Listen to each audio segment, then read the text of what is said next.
The moment I looked out my apartment window, I became the one person in New York who knew something I was never supposed to see. My name is Natalie Evans, and until that night, my life was painfully ordinary. I was 27 years old, living alone in a fourth-floor apartment in Brooklyn, surviving on freelance design projects, cold coffee, and deadlines that never seemed to end. The city outside my window was usually my favorite thing about living there. At 2 in the morning, New York became something different. The noise softened, the traffic thinned, the glow of distant buildings reflected across rain-soaked streets like scattered pieces of gold. It felt peaceful in a way daytime never could. That night, I couldn't sleep. A client in California had sent revision requests just before midnight, and I had spent nearly 3 hours staring at my computer screen trying to make a logo look exactly the way someone else imagined it in their head. By the time I finally closed my laptop, my eyes burned and my neck ached. I walked toward the kitchen to make tea. The apartment was silent except for the hum of my refrigerator and the occasional rattle from the old radiator beneath the living room window. Outside, a light rain tapped softly against the glass. I remember thinking how tired I was. I remember thinking I should go to bed. Instead, I carried my mug toward the window and looked outside. That decision changed everything. My building faced a narrow alley that separated 2 brick apartment complexes. Most nights, there was nothing to see except dumpsters, delivery trucks, and the occasional stray cats searching for food. But that night was different. A black sedan rolled slowly into the alley below. Its headlights switched off almost immediately. I frowned. It wasn't unusual for cars to stop there briefly, but something about the way this one moved felt deliberate, careful, controlled. A second vehicle appeared a few moments later, then a third. My stomach tightened for reasons I couldn't explain. The rain continued falling, creating a silver haze beneath the streetlights. Shadows moved between the vehicles. Figures stepped out. From 4 stories up, I couldn't hear what anyone was saying. I could only see silhouettes and gestures. At first, I assumed it was some kind of business meeting. New York was full of strange encounters happening at strange hours. Then I noticed something that made me set my mug down. Nobody seemed relaxed. Nobody was laughing or talking casually. Every movement felt tense, focused. Like everyone involved understood something important was happening. I should have walked away. I should have minded my own business. Instead, curiosity rooted me to the spot. I found myself leaning closer to the glass. One of the men appeared to hand something to another. Documents, maybe, envelope. I couldn't tell. The exchange lasted only seconds. Then everything changed. The atmosphere shifted so suddenly that even from my apartment I could feel it. Several figures moved at once. The meeting was over. Whatever had been arranged had gone wrong. My pulse quickened. A cold feeling crawled into my chest. I wasn't watching a business transaction. I wasn't watching friends meeting after midnight. I was witnessing something dangerous. Something I didn't understand. Then one man turned abruptly and looked upward, directly toward my building. My breath caught. Logic told me there was no way he could see me through the darkness and rain. Logic told me I was just another invisible resident staring through another anonymous window. But for one terrifying second it felt as though his eyes locked onto mine. I stepped backward immediately. My heart hammered against my ribs. The room suddenly felt too small, too exposed. I waited several seconds before cautiously moving toward the window again. When I looked outside, the alley was already emptying. Vehicles were pulling away. Shadows disappeared into darkness. Within moments, the entire scene was gone. Only rain remained. I stood there staring at the empty alley, trying to convince myself I was overreacting.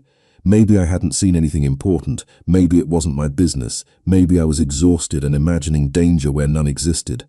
That's when I remembered my camera. Earlier that evening, I had been testing a new lens near the window, taking photos of the city skyline for a personal project. My camera was still sitting beside the couch. A strange feeling settled over me. I walked over, picked it up, and began scrolling through the images. Most were exactly what I expected: buildings, reflections, rain, empty streets. Then I reached the final photograph. My hands froze. Somehow, without realizing it, I had pressed the shutter while standing at the window. The image showed the alley below, the black sedan, several figures gathered near the vehicles, and one face, not perfectly clear, not close enough for certainty, but visible enough to recognize, visible enough to matter. A chill ran through my entire body. I stared at the photograph for a long time. Then something even worse happened. As I zoomed in, I noticed the man in the picture wasn't looking at the others. He wasn't looking at the alley. He was staring directly upward, directly at my window. The next morning, I told myself I was being ridiculous. That was the first lie. The second was that I could simply delete the photograph and move on with my life. I sat at my kitchen counter staring at my laptop while sunlight pushed weakly through the blinds. Brooklyn looked perfectly normal outside. Delivery trucks rumbled down the street. Someone walked a golden retriever past the coffee shop across the avenue. A cyclist ignored a red light. The city moved forward exactly as it always had. Meanwhile, I had not slept for more than 30 minutes. Every time I closed my eyes, I saw that face looking upward through the rain, looking directly at my window. I opened the photograph again. Then I closed it. Then I opened it again. The image felt different in daylight. Less like a nightmare, more like evidence. My stomach tightened. I finally copied the file onto an external drive and tucked it into a desk drawer. I did not know why. Maybe instinct, maybe fear. Maybe some part of me already understood that deleting it would not make any of this disappear. Around 10 o'clock, I forced myself to work. Client emails waited. Revisions needed approval. Deadlines still existed. Life stubbornly continued even when your world tilted sideways. For nearly 2 hours, I managed to pretend everything was normal. Then my phone rang. Unknown number. I ignored it. 30 seconds later, another call arrived. Unknown number again. I declined it. A third call came less than a minute later. This time no voicemail followed, just silence. My apartment suddenly felt too quiet. I stood and walked toward the window. Nothing looked unusual outside, yet the uncomfortable feeling remained. The kind that settles between your shoulders when you know someone is watching. I hated that feeling. By noon, I convinced myself fresh air would help. I grabbed my jacket and headed downstairs. The moment I stepped onto the sidewalk, I noticed a black SUV parked half a block away. New York had thousands of black SUVs. Rationally, it meant nothing. But when I walked toward the corner, the vehicle pulled away. Slowly, not suspiciously, just enough to make me notice. I stopped walking. The SUV continued down the street and disappeared into traffic. Maybe coincidence, probably coincidence. Still, I turned around and went back inside. By 3 o'clock, the rain returned. Gray clouds rolled over the city, darkening everything. I tried focusing on work again. Then someone buzzed my apartment. My entire body tensed. I checked the intercom screen. 2 men stood in the lobby. Both wore dark jackets. Neither carried packages. Neither looked familiar. They pressed the buzzer again. I did not answer. After several seconds, one of them glanced toward the security camera mounted near the entrance. The other checked something on his phone. Then they left. At least I thought they had. 20 minutes later, footsteps echoed in the hallway outside my apartment. Slow, deliberate, not the hurried movement of neighbors. The footsteps stopped directly outside my door. Silence followed. My pulse thundered. I moved quietly across the room and looked through the peephole. Nobody stood there. The hallway appeared empty. Relief washed through me. Then I noticed something on the floor, an envelope. I waited several seconds before opening the door. The hallway remained deserted. The envelope contained a single blank sheet of paper. Nothing written, no message, no explanation. Just an empty page. My hand started shaking. Maybe it was a prank. Maybe somebody had the wrong apartment. Maybe. But deep down, I knew better. I locked the door and stepped backward. My eyes drifted toward the desk drawer where the external drive was hidden. Suddenly, keeping the photograph felt less like paranoia and more like survival. Evening arrived slowly. Rain tapped against the windows again. I heated leftover pasta I could barely taste. Every sound made me look up. Every vibration from my phone made my heart jump. At 7:43, an email appeared in my inbox. No subject line, no sender name, only an attachment. My breath caught. I hesitated before opening it. The attachment contained a photograph, not the one I had taken, a different photograph. A picture of my apartment building, taken from across the street. Recent enough that my living room light glowed through the window, my window. Underneath the image sat a single sentence, "We know what you saw." For several seconds I could not breathe. The room tilted. My fingers went numb around the mouse. This was no longer a misunderstanding, no longer imagination. Someone knew. Someone had connected me to whatever happened in that alley. Someone wanted me to know they were close, very close.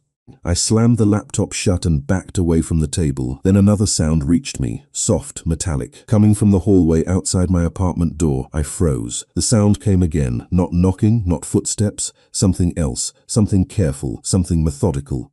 I stared toward the instinct, screamed the same terrifying thought. Someone was trying to get inside. My hand flew to my phone, but I stopped before dialing. Something about the sound outside my door felt wrong. Not loud, not rushed.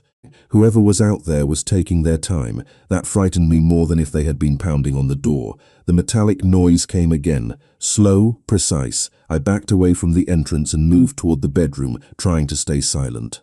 My heart beat so hard I could hear it in my ears. The apartment suddenly felt smaller than it ever had before. Every shadow seemed darker. Every creak from the old building sounded amplified. I glanced toward the fire escape outside my bedroom window. 4 floors down, rain slicked the metal ladder. Not exactly an easy escape route. Another sound came from the hallway. Then silence. Complete silence. I stared toward the front door for what felt like an hour, but was probably less than 30 seconds. Then my phone vibrated. The sudden sound nearly made me drop it. Unknown number again. I hesitated before answering. Hello? For a moment all I heard was static. Then a calm male voice spoke. Natalie Evans? My stomach dropped. Who is this? You need to leave your apartment immediately. Every nerve in my body tightened. What? Listen carefully. You do not have much time. His voice remained steady, controlled. Not frightened, not emotional. The confidence in his tone somehow made everything worse. Who are you? I asked again. Someone trying to keep you alive. I almost hung up. It sounded insane. Every warning I had ever heard about strangers and scams flashed through my mind, yet something stopped me. Maybe it was the photograph. Maybe it was the email. Maybe it was the fact that somebody clearly knew exactly who I was. How did you get my number? I whispered. Natalie. You can ask questions later. Right now you need to leave. Before I could respond, another sound echoed from the front of the apartment. This time it came from inside. My blood turned cold. I shoo that sound. It was the sound of a lock disengaging. I spun toward the hallway. Oh my God. Listen to me, the man said immediately.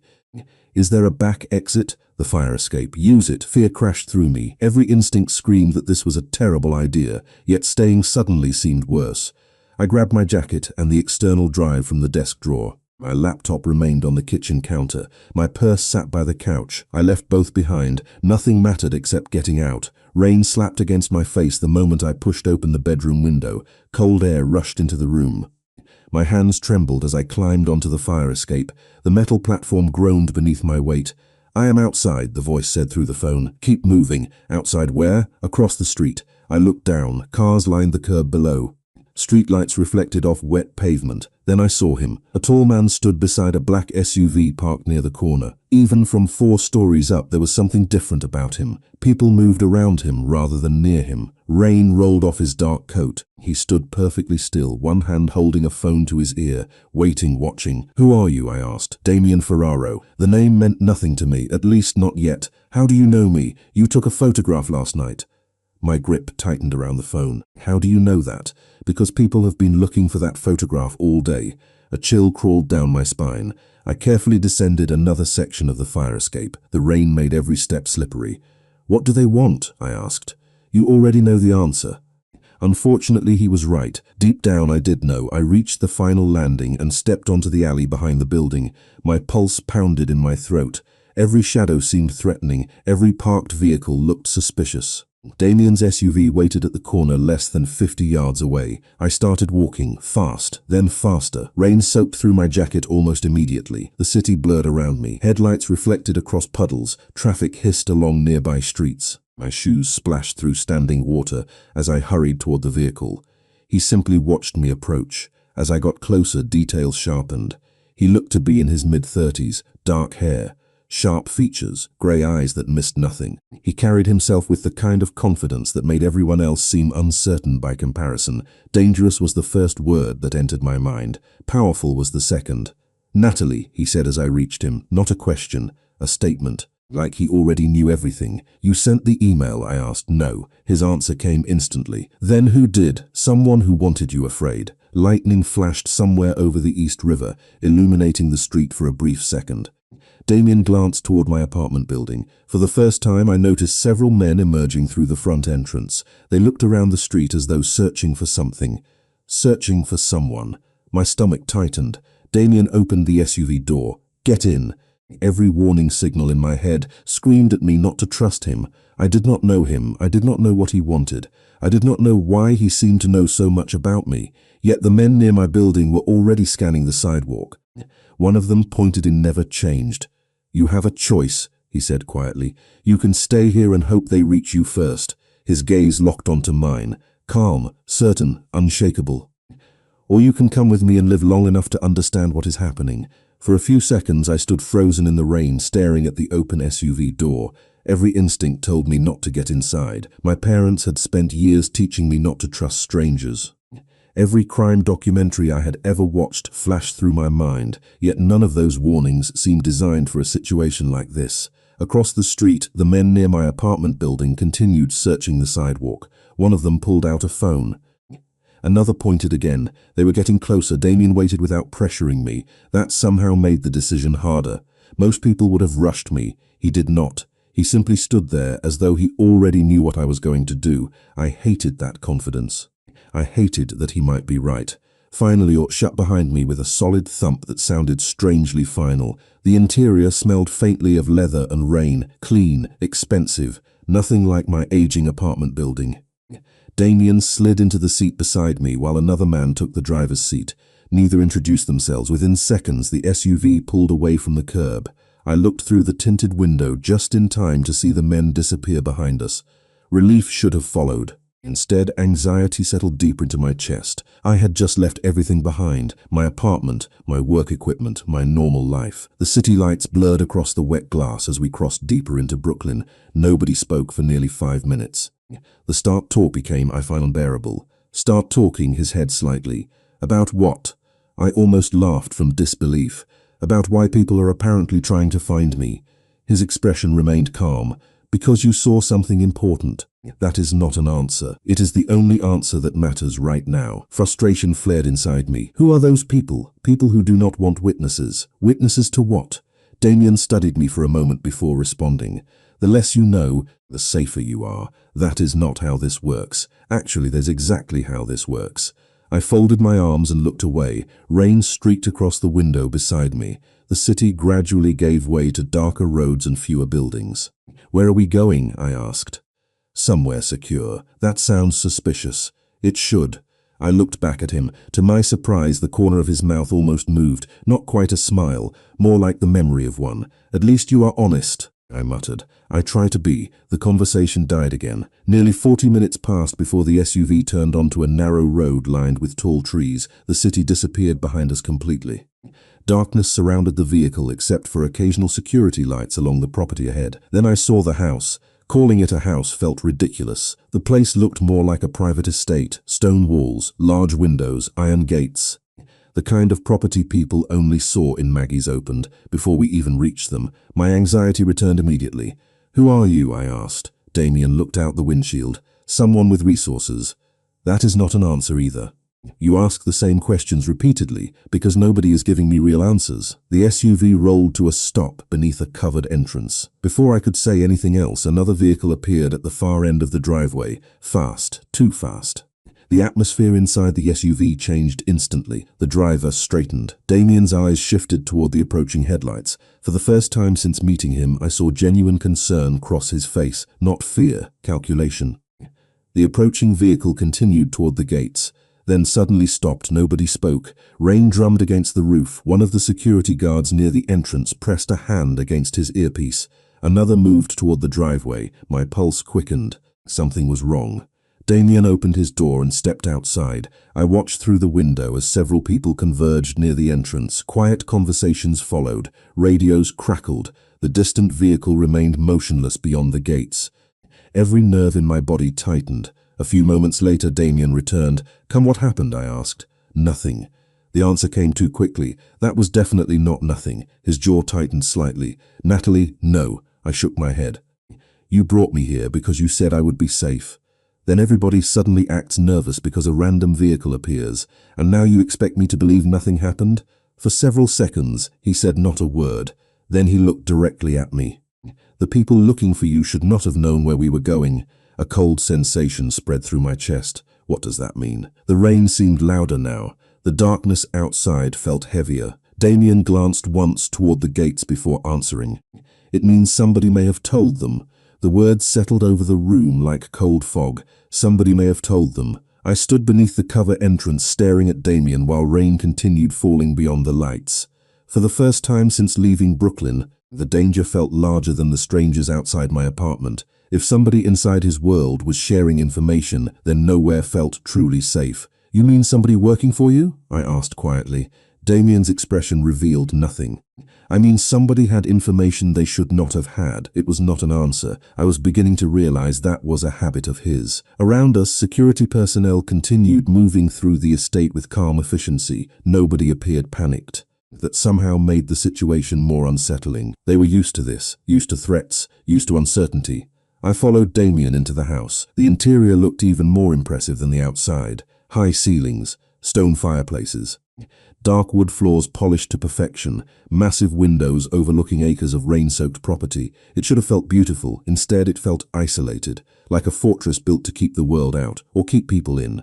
A woman in her 60s greeted us near the foyer. She introduced herself as Margaret and offered me tea. The normality of the interaction almost made me laugh. My life had become completely absurd in less than 24 hours. One day I was working on logo revisions. The next I was hiding in a mansion with a man who seemed connected to every terrifying thing happening around me. Margaret led me upstairs to a guest suite larger than my entire apartment. Fresh clothes had already been placed on the bed. My stomach tightened again. How did they know my size? I asked. Margaret smiled kindly. Likes to prepare for possibilities. That answer did not comfort me. After she left, I sat on the edge of the bed, staring at the room. The silence felt strange. No traffic, no sirens. No neighbors arguing through thin walls, just rain tapping against distant windows. Exhaustion finally began catching up with me, yet every time I considered sleeping, my mind replayed everything that had happened. The photograph, the email, the men outside my building, Damien, the possible leak. None of it felt real. A soft knock interrupted my thoughts. Damien stood outside when I opened the door. He had removed his coat and rolled up the sleeves of his dark shirt. Somehow he looked even more intimidating without the layers.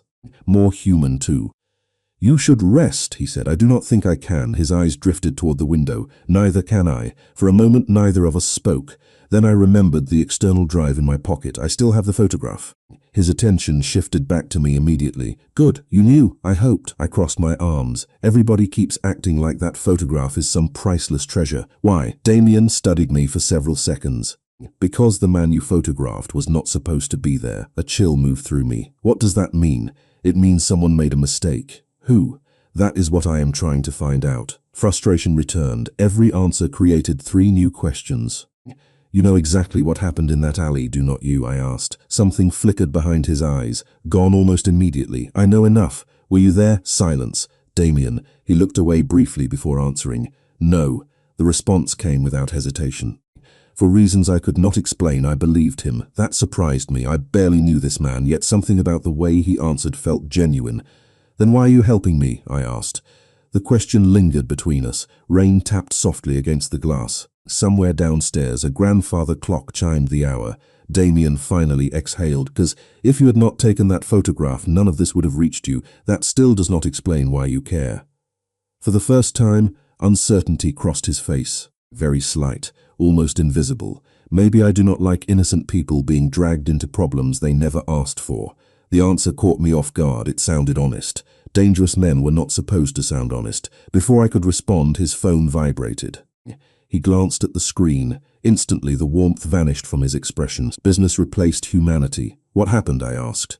Damien looked toward the hallway, then back at me. The technicians recovered something from your apartment. My pulse quickened. Recovered what?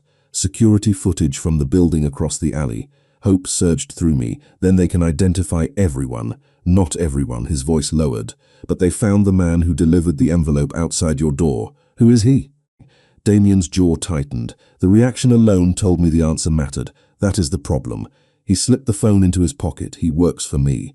For a moment, I simply stared at him. The words did not make sense. They refused to fit together inside my head. The man who left the envelope. The man who helped terrify me inside my own apartment. The man connected to the email and the threats. He works for me. Damien stood perfectly still as the silence stretched between us.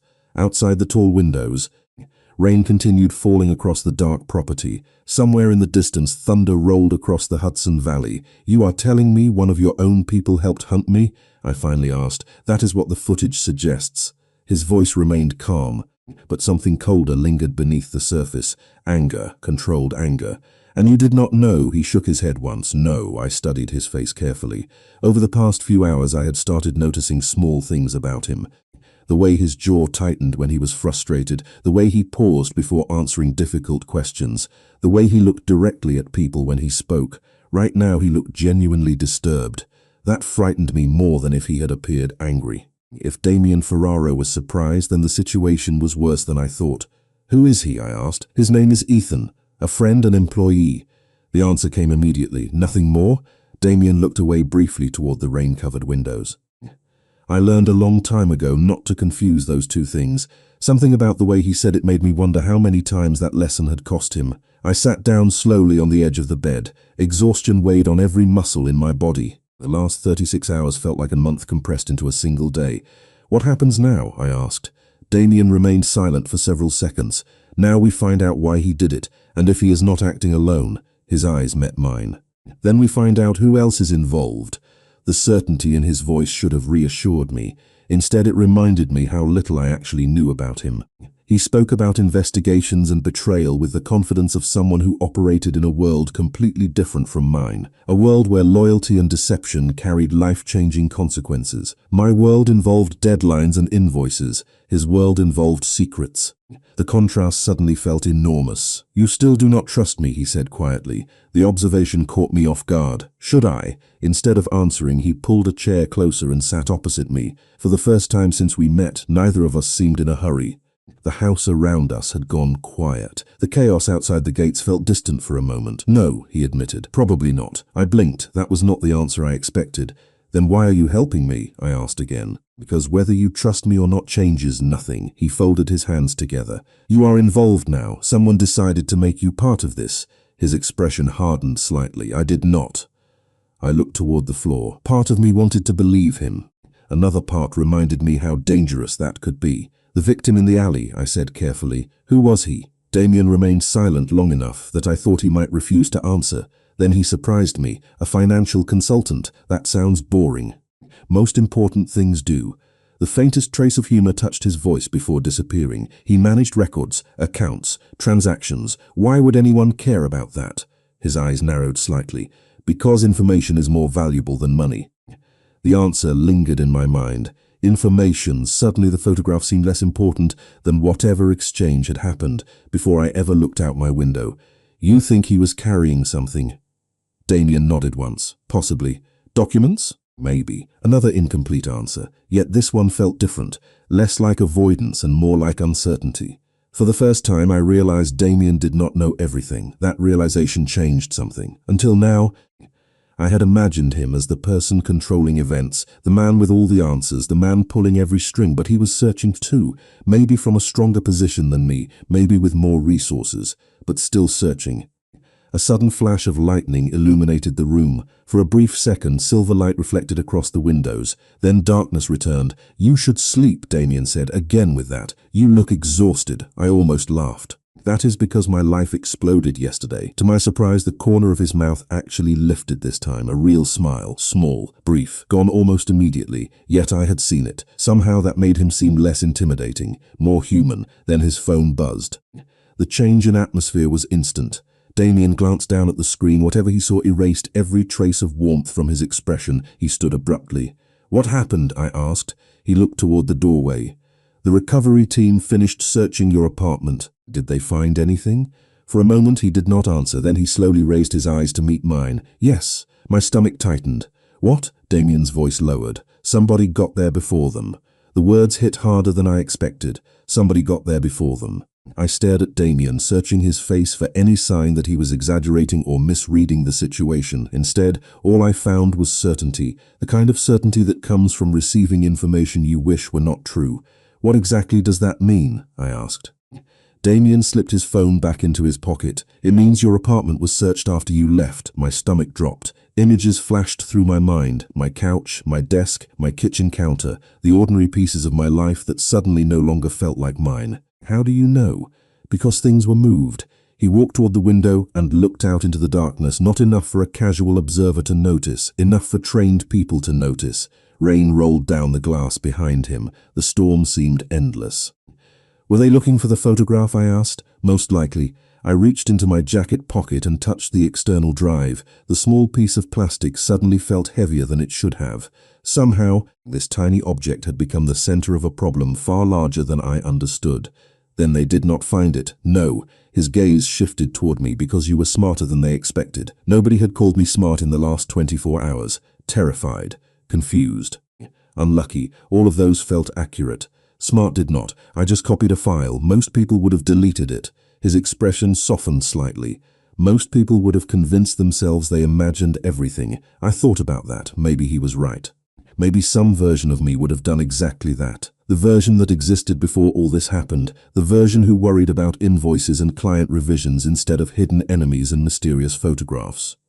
What happens now? I asked. Damien exhaled slowly. Now we stop reacting. Meaning we start asking our own questions. He walked back toward the chair and sat down. For the first time since arriving at the estate, he looked tired. Not physically tired. Something deeper.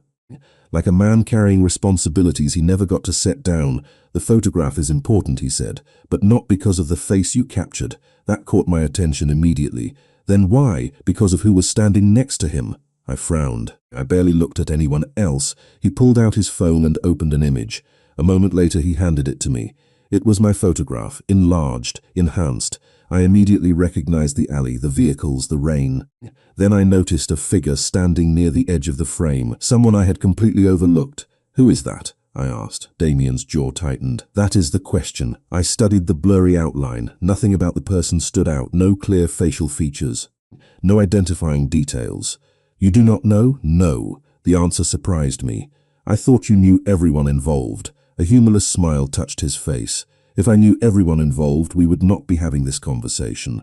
Fair point. I handed the phone back. Silence settled between us again. This time it felt different, less hostile, less defensive. The tension that had defined every interaction between us seemed to be fading at the edges, not disappearing, just changing shape. Can I ask you something? I said. You have been asking me things all night. Why did you answer the phone? His eyebrows lifted slightly. What? When I was in my apartment, I looked down at my hands. You called at exactly the right moment. Why? For several seconds, Damien said nothing. Then he looked toward the rain outside. Because I was watching the building. Watching me? Watching the situation.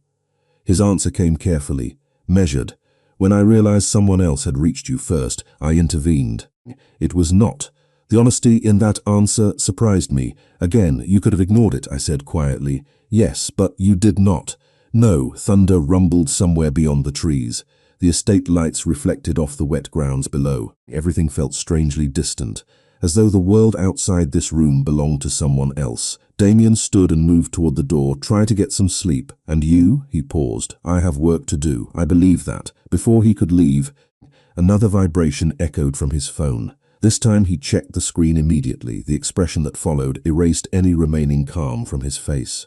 What is it? I asked. Damien looked up slowly. The technicians finished restoring the deleted security footage. And his eyes locked onto mine. The man who searched your apartment was not looking for the photograph.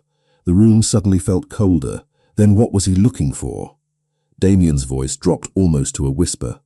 Something the victim hid before he died. Sleep became impossible after that. I spent the next hour sitting beside the window while rain crawled down the glass in silver lines. The estate had fallen quiet, but my mind refused to follow. Something the victim hid before he died. The sentence repeated endlessly inside my head. Until now I had assumed I was being hunted because of what I saw. Now it seemed possible that everything was connected to something much larger, something hidden, something important enough that strangers were searching apartments in the middle of the night. Shortly after 3 in the morning, a soft knock sounded at my door. This time I did not jump. That alone felt like progress. Damien stood outside, holding 2 mugs. Steam curled upward into the dim hallway light. Coffee, he said. I thought you wanted me to sleep. I changed my mind. For reasons I could not explain, I smiled. It was the first genuine smile I had managed since this nightmare began. Damien noticed. Something shifted in his expression before he handed me a mug. We walked downstairs silence. The house felt different at night.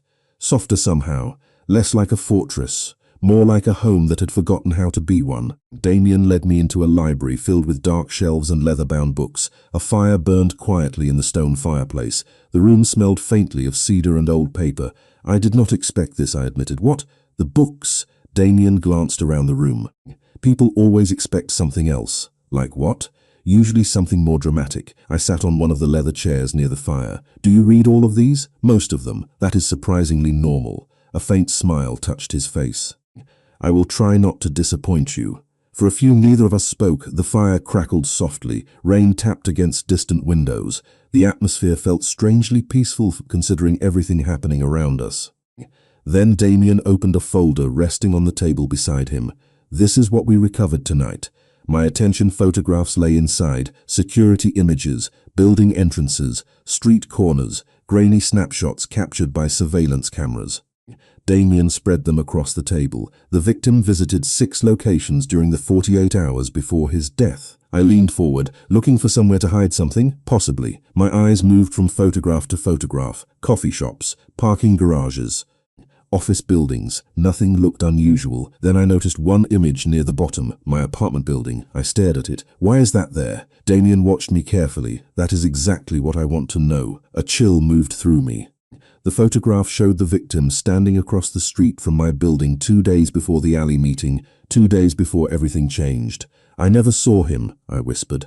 That does not mean he never saw you. My pulse quickened. You think he came there for a reason? Damien nodded. I looked back at the image. Suddenly a memory surfaced. Small, ordinary, easy to dismiss. Except now it felt important. Wait, Damien immediately focused on me. What?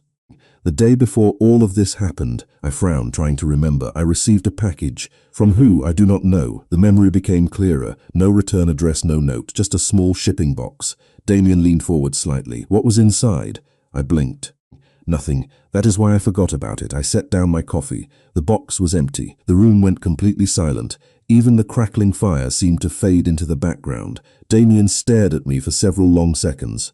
Natalie, his voice had changed. Sharper now. More focused. Are you absolutely certain? Yes. The memory was unmistakable. I had laughed about it at the time. Some shipping mistake, some warehouse error, completely meaningless until now. Damien stood immediately. What is it? I asked.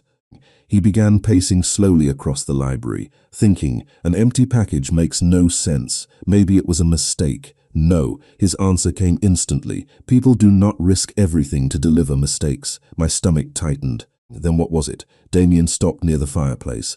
Firelight reflected in his grey eyes. I think somebody was trying to hide something. Inside the box? Yes. But it was empty when you opened it. The realization hit me like cold water. Someone may have sent something to my apartment before any of this started. Something hidden, something valuable, something connected to the victim. I suddenly understood why strangers had searched my home, why the photograph mattered, why none of this slowly looked toward me. His expression had become impossibly serious. Natalie, my pulse hammered in my ears. What? He held my gaze for a long moment before answering. I think the victim chose you before you ever saw him. The statement lingered in the air long after Damien said it. I think the victim chose you before you ever saw him. My first instinct was to reject the idea completely. It sounded impossible, absurd. I was nobody, a freelance designer living in a modest Brooklyn apartment. People did not choose me to hide dangerous secrets. People barely chose me to answer emails on time. Yet the more I thought about it, the less ridiculous it seemed. The empty package, the photograph. The victim standing across the street from my building days before everything happened. The pieces were beginning to form a pattern I did not like. Why me? I asked quietly. Damien remained beside the fireplace, studying the flames. That is what we need to understand. Even as I said it, I did not believe it. Nothing about this feels random anymore, he replied. I hated how right he was. The fire crackled softly between us. Outside, the storm was finally beginning to weaken. The rain had softened into a steady whisper against the windows. For the first time in what felt like forever, the house seemed calm, safe almost.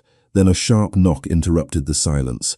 Damien's head turned immediately toward the library door. A second later, it opened. One of his security men stepped inside. He looked uncomfortable, not frightened, not panicked, just uneasy. Sorry to interrupt, he said. We found something.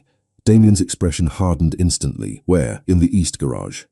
The guard glanced briefly toward me before returning his attention to Damien. You should see it yourself. The atmosphere in the room changed. Whatever fragile sense of peace had existed vanished. Damien looked at me. Stay here. I immediately stood. Not a chance. For a moment I thought he might argue. Instead, he surprised me again. Fine. 10 minutes later, we crossed the estate together. The storm clouds were beginning to break apart overhead. Moonlight occasionally slipped through gaps in the clouds, casting silver reflections across the wet pavement. The east garage sat near the edge of the property, separated from the main house by a long stretch of trees. Several security vehicles were parked outside. Men stood talking in low voices. The moment Damien appeared, every conversation stopped. Respect radiated toward him from every direction, not fear. Something more complicated than that. I followed him inside. The garage smelled faintly of oil and rainwater. Security personnel had gathered around a workbench in the center of the room. One of them stepped aside as we approached. A cardboard box sat on the table. My stomach tightened immediately. It looked ordinary, plain brown shipping cardboard, medium size, nothing special. Yet I recognized it instantly. "That is it," I whispered. Damien looked at me. "You are sure?" I nodded. "That is the package. The same dimensions, the same shipping label, the same torn corner near the bottom, the exact box that had arrived at my apartment." My pulse accelerated. One of the security men answered, "We found it hidden inside a storage compartment." I stared at the box. Confusion swirled through my mind, but mine was empty. Damien carefully examined the label. His eyes narrowed. "Not empty." "What?" He pointed toward the interior flap. Tiny markings covered part of the cardboard. Numbers, coordinates, dates, notes written so lightly they were nearly invisible. My breath caught. Somebody had used the package itself as a hiding place. "Not to transport information." "Can you read it?" I asked. Damien remained focused on the markings. "Some of it." One of the technicians stepped forward carrying a tablet. "We enhanced several sections already." He handed the screen to Damien. The room grew quiet. I watched his expression as he read. At first nothing changed. Then his jaw tightened. Then something colder entered his eyes. "What is it?" I asked. Damien looked up slowly. Nobody answered immediately. The silence stretched.